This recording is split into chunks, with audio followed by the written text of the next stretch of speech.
හරි. අද අපේ මේ කලාත්මක විග්‍රහයට ඔයාලා හැමෝම සාදරයෙන් පිළිගන්නවා. අද අපි කතා කරන්න යන්නේ ඇත්තටම හරිම අපූර්ව මාතෘකාවක් ගැන. නිකමට හිතන්න කිසිම පාටක් නැතුව නිකන් කළුයි සුදුයි විතරක් පාවිච්චි කරලා ඇඳපු සරල පැන්සල් සිතුවමක් කොහොමද අපිව පුදුමාකාර නිස්කලංක ලෝකයකට අරගෙන යන්නේ කියලා.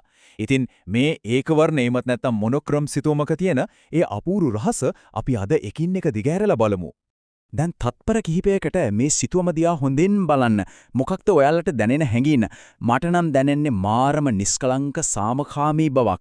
පාට බිදක්වත් පාවිච්චි කරලා නැති වුණත් මේ දර්ශනය මෙච්චර ජීවමාන වෙන්නේ කොහොමද? කලාකරුවා මේ සඳහා පාවිච්චි කරලා තියෙන සුවිශේෂී දෘශ්‍ය තාක්ෂණික ක්‍රම මොනවාද කියලා අපි දැන් පියවරෙන් පියවර හොයලා බලමු. අංක 1 ඒකවර්ණ නිවර්තන දර්ශනයක්. එහෙමත් නැත්නම් වර්ණ රහිත ලෝකයක් ගොඩනැගීම. කිසිම පාටක් නැතුව මේ පරිසරය අපිට දෙනෙන්න නම් චිත්‍ර ශිල්පියා ප්‍රධාන දේවල් කිහිපයක් මෙතනට එකතු කරලා තියෙනවා. අර පිදුරු සෙවිලි කරපු ගෙවල්, දෙපැත්තෙන් රාමුවක් වගේ තියෙන උස පොල්ගස් දෙක, ඈතින් පියඹලා යන කුරුල්ලෝ, ඒ වගේම අර වැටක් එක තියෙන වංගු සහිත පාර. මේවා තමයි ප්‍රධානම දේවල්.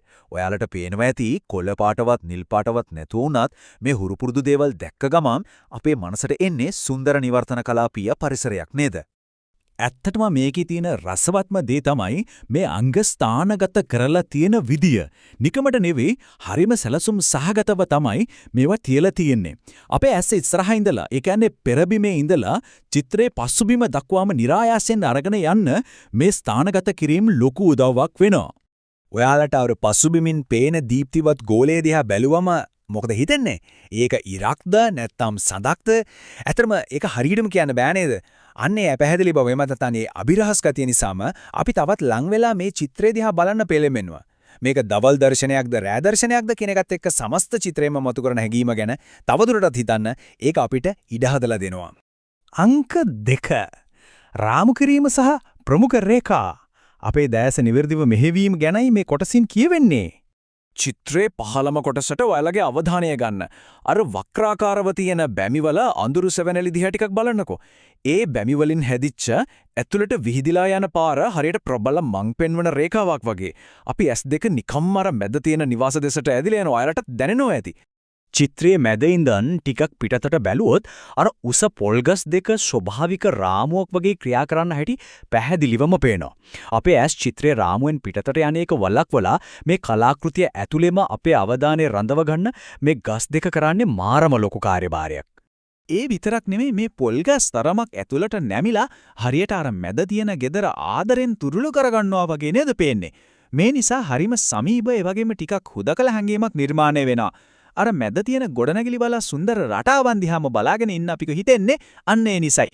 අංක 3 ප්‍රතිවිරෝධයේ බලය. ඒ කියන්නේ ජ්‍යාමිතික හැඩතල සහ ස්වභාවික හැඩතල අතර තියෙන වෙනස. මිනිසා හදපු ගොඩනැගිලි සහ ඒ වටේ තියෙන වනගත පරිසරය අතර තියෙන වෙනස මේ සිතුවමෙන් කදිමට පෙන්නනවා.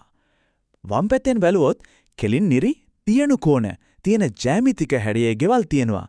හැබැයි දකුණු පැත්තෙන් තියෙන්නේ වක්‍ර හැඩතල, එක විදිහේ කොළ සහ ස්වභාව ධර්මයේ තියෙන අවිධිමත් රටාවන්.